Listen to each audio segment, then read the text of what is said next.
But yeah, so this is a person's commentary on Shrek 2001, this movie here, which for a lot of people is classic film. Yeah.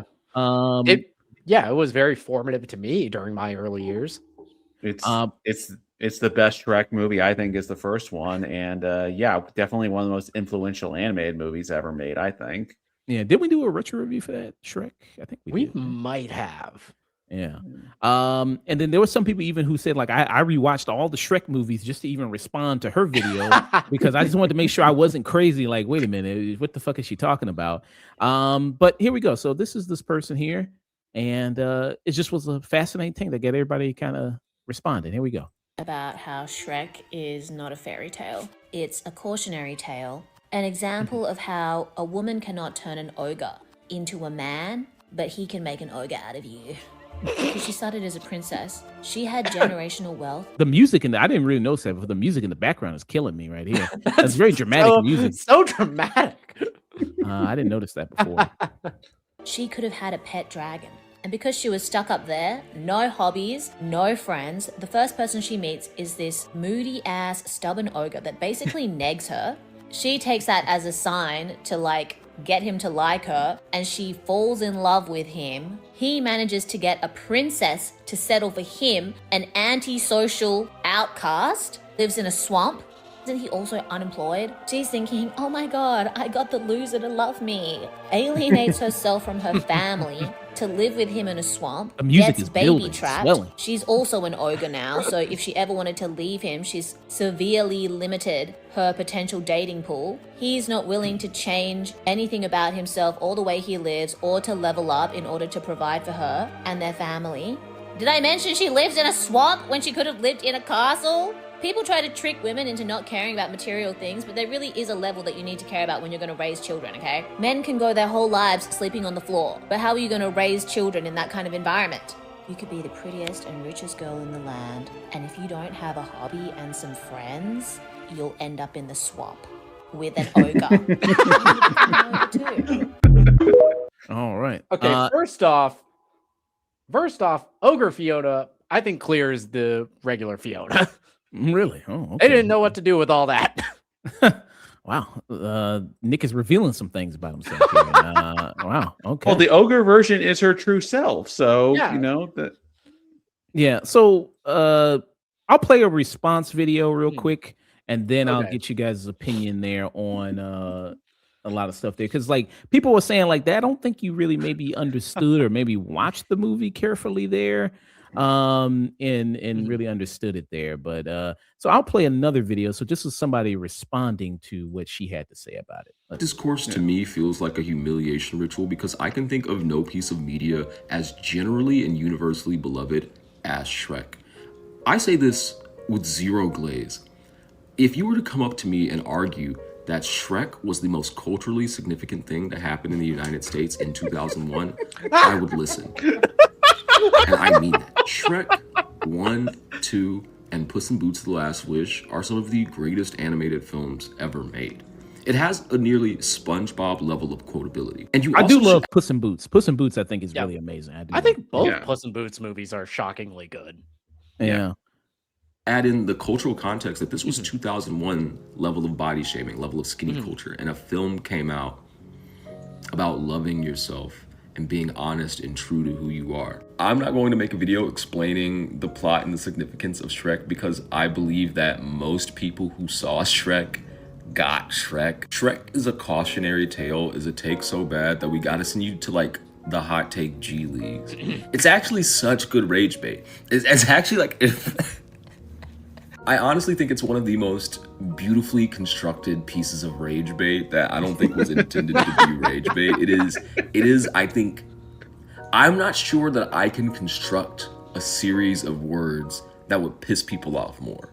I don't think I can. I'm me, and I can't think of a take to piss people off more than Anyhow, check out my friend. She had a pottery birthday a while back, and So yeah, that was his Mhm. response to it. And I'll show another response after you guys talk about it. So what do you Okay. think is missing? I mean, do you disagree with her take there about Shrek? I I mean, I think the mean, beautiful thing about art is it can be interpreted in, so many different ways. That being said, yeah, that clip is just pure rage bait.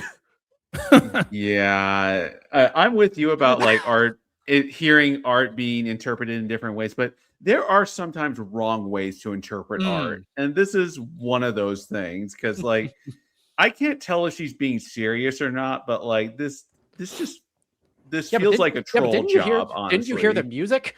Of course she's being serious. This feels like a troll job of some kind. I'm this doesn't feel real to me. Hunter from the Rip Pine said that's such a fake feminist argument. That's like Mm. bros saying Black Panther hates white people. LOL there. I think so. The main points are so let me see if I can break down some of the main points of Yeah, her and saying there. yeah, it's like he's an ogre, he lives in a swamp. Hey, he is a homeowner, which is, difficult in any economy. Has Um land. so her concept of like Mhm. the fact that he's unemployed, well, he seems like he's not owed to anybody because he doesn't Mhm. live in the kingdom, so he doesn't have to pay anything to the Mhm. king or to the Yeah, monarchy that is he's there. completely self-sufficient. He has his own land there, and then he kind of it's a unreluctant hero that Shrek is, and an Mhm. unlikely hero, and a not typical hero because he's Mhm. not the handsome, dashing, charismatic guy that comes in, that unreluctantly maybe joins the story, but he doesn't, and he gets filled with so much, just your average Mhm. typical looking hero. Because at first, when people start coming onto his swamp, he's pissed. He's like, man, what Mhm. the fuck are all these people doing here? Like, I just want my peace and quiet. I want to just be able to do what I want to do when I want to do it. Like, he's free. The older I get, the more I relate to Shrek at the beginning of the movie. Well, The more Uh, also this I is understand just this is what how he you did. can tell she either didn't watch the movie or this is a Mhm. troll because like he starts out as a curmudgeon, but then Mhm. as the movie goes on, he opens up to Fiona. He becomes more open to the idea of being friends with Donkey and Fiona. And like if she had watched the movie, she would see that, he has a change of character from being the Mhm. curmudgeon to being the loving husband that he eventually becomes throughout the rest of the series. So it's like, what are you talking about? Is right. And kind of then what the I'm whole thing getting. with her, it's like she was already an ogre. It's not like, I mean, she was Mhm. cursed to be an ogre because her whole family had a curse. Because if you Mhm. watch the second one, her father was cursed to be like he turned into a frog. Mhm. So, Right. like, that was the thing that got put onto the family. And then the fact that she said she could have lived in this castle, but the whole stuff with that, they do with 2 is that, well, you can have this life with this good-looking prince, but it would Mhm. be this hollow life because, you know what I mean, of, like, constantly measuring up to these expectations of this and this kind of being just a pretty girl in this castle, and you would still Mhm. kind of remain stuck in there in some type of symbolic kinda way because that guy that was the prince would have never accepted her for being, the fact that she turned into an ogre. He Mhm. would have never accepted that side of her, Mhm. which I thought that was another thing. Hunter says people bug Shrek first. The only thing missing was them having a copy of Watchtower. Mhm. Also, Prince Charming tried to Cosby her. I think she dodged the bullet there. And then also, 100%. I saw people in the comments saying like the growing up is realizing that the fairy godmother was the true hero of the story. I'm like, what the fuck is happening? Like the fairy god who was the villain of the second movie, Mhm. who didn't care about Fiona at all. She just wanted her son to get married. She didn't care Mhm. about what happened to Fiona. So that was just fucking weird to me. The, Um this is a yeah. topic for a totally different Also, show, but media it's literacy in the age of the internet is dead. Yeah. And a lot of people, that's what a lot of people responded with that video. So I don't know. I mean, it just seems like, I mean, like you said, people have their own interpretations of it, but some Mhm. shit can just be And wrong. I mean, I don't people can have their own interpretations. And the beautiful thing about freedom of speech is I can also call you a fucking moron for your for your bad interpretations. Right. and and then the second one, Ogre, he turns human. I mean, he Mhm. does turn human, and it was like, hey, Yeah, do you want me? he gets a taste of it, and he, has come to a point where, I think a lot of the first Shrek was like him overcoming a lot of self-loathing. Mm, yeah. Right. of like, if I have a chance to be with her, do I have to be this other thing? Mhm. And then she openly rejects that. It's like, I want you to be who you are, which is the ogre, which is who the person I met at the beginning in the first movie and fell in love with. So they already did that. And then as the series continues, of eventually he has kids and everything like that, of like kind of having a midlife crisis, and it's like, do I want to do this? And it's like, no, I do want to do this. It's just, you have to come to that realization, like it's a big responsibility, but no, I do Mhm. want to be a father. I do want to have kids. I mean, did you guys watch all those movies up until, because I I would, I didn't watch past Shrek the Third. okay, because Shrek Shrek, 4 was forever after, right? yeah. Mhm. Shrek 4 is pretty good. It's much better than the Really? third one. Yeah, it's not as good as 1 and 2, but it is much better than the third one, and a very worthy entry in the franchise, I think. Yeah. I just remember the clip of like the little fat kid at the birthday party just going, "Do the roar."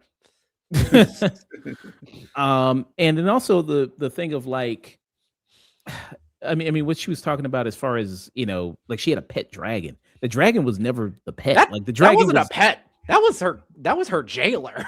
yeah, that was something to keep her inside the castle. Like they had to fight the dragon to get to her, because if it was her pet, she would be able to tell the dragon, I want to leave. She has control. Like being a pet implies she had control over the dragon. She didn't have control over it. Also, when she says she could have lived in a castle, no, she couldn't have. She couldn't have lived in that castle with that dragon being there. So it's like, come Also, on. the only reason the dragon like becomes their friend is because Donkey, dicks it down.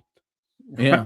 And people are also talking about that as like the dragon gets with the donkey, like the dragon is also, settling for the donkey and everything like that. Like, I mean, also the movie Shrek is also like it's a parody of fairy tales. It's a parody of that kind of storytelling also as well. Hunter says Shrek 4 is good. The third, holy shit, is so bad. Justin Timberlake is an anchor around that film. I haven't seen, did I see the third one? I think I did. Yeah, the third one, that's like when they like go to find King Arthur. Oh, Mhm. okay. Gotcha. And then so let me play another response that somebody had to it as well. That somebody talked about. Let's pull up this one. Because just the other day I was actually talking to my husband about how embarrassing I find all those pseudo-feminist hot takes about, Disney movies and stuff. And I say embarrassed because, I feel embarrassed about the way in which I have participated in those in the past. It's very easy to do. It's very easy to do. The thing I want to say is this Shrek is a cautionary tale perspective comes from someone who is Fiona in the tower. She is Fiona at the beginning of the movie. I'm sure Fiona could think of nothing worse than ending up being an ogre in a swamp, because she has been told her whole life that there is nothing worse than being an ogre in a swamp. She's been told her whole life that her value comes from being hot and rich, and that is what she should cling on to. And then her journey in the film is discovering that being an ogre in a swamp is something that really appeals to her and that makes her happy and that brings her meaning, and that she has true love with an ogre because she is one, because that's who she is. And the thing is, you couldn't tell that story to Fiona at the beginning of the film and expect her to believe it. She has to live it. She has to experience it. A lot of women in the world are not going to experience that journey. They are going to stay stuck in the tower. They are going to continue to affirm that actually they like the gilded cage in which they sit, and that the idea of being outside of it is actually scary and gross. And we should have empathy and compassion for that, because that is the end result of living in this horrible capitalistic world that we live in. It is normal for most people to think that being hot and rich are the primary ways that they can feel like their life has value. We can also obviously critique what they're saying, especially if they're trying to dress it up as feminist, because it's the opposite. Yeah. And I mean, Wuthering Heights showed a little bit of that, of like you had the character Catherine who had everything she wanted, she had the money, and she says, like, I just want to marry a guy rich. She marries a guy rich and still and not it's happy. completely hollow. It's just a pretty girl in a pretty cage, and that's it. So no notes from that last response. Yeah, Perfect. that was beautiful. Who was that creator? What was the name of that one? Oh yeah, sure. I'll pull it back up again. She seems like an academic type, if I had to guess. Let me see what Because her just the other day I TikTok was actually- name is. So it's somebody named So cultivating bold spaces. Shout out to them. yeah. Shout out to them. So Yeah, good people job. wanna follow them, cultivating bold spaces there on TikTok. People, thank you very much. Yeah, and Shrek 5's coming out. So they got that one. When is that coming out? Shrek 5. That's I think it's either later this year or 2027. Okay. Okay, June so 30th. next year. Oh Yeah, boy. June 30th. Yeah. I think when this one aren't him and Puss in Boots going to team back up or something or like that, or didn't they tease that? Or something? They teased that at the end of The Last Wish. I don't know how big a role Puss in Boots is going to play in this. Yeah. But yeah, I love that. Yeah, Puss in Boots: The Last Wish. That was an awesome movie. Yeah, that movie was Yeah. Logan for like little kids. And it's awesome. Yeah. It's really good. Wagner Moore, right? He was in that, right? Oh, horrifying as the big bad wolf. Yeah, that was really cool. Voice acting is just enough things Zendaya is better Another at thing Zendaya is better at than Tom. Yeah. Than Tom Holland there. Well, he's got the Odyssey, man. He's got some big stuff cooking, man. He's got some big stuff there. Yeah, I've said Tom Holland is a fantastic actor with a shit agent. Yeah. You think Zendaya ever asked him, like, would you love me as a ogre, you think? To Tom Holland? I believe that's a conversation that they've had. I'm sure that's what they've talked about before. Yeah. All right. So that was Shrek, Cautionary Tale there. Yeah. Yeah. Well, it made me want to go and watch all the Shreks again, the Shrek movies. I was like, oh, let me. I just rewatched the first one the other day. Just just sitting at home with my girlfriend, nothing else to do, and just, hey, I haven't watched Shrek in a while. Yeah. Shrek is amazing. The first one in particular is incredible, and most of the other ones, aside from 3, are all ranges of good. So yeah, it's a good series. Yeah.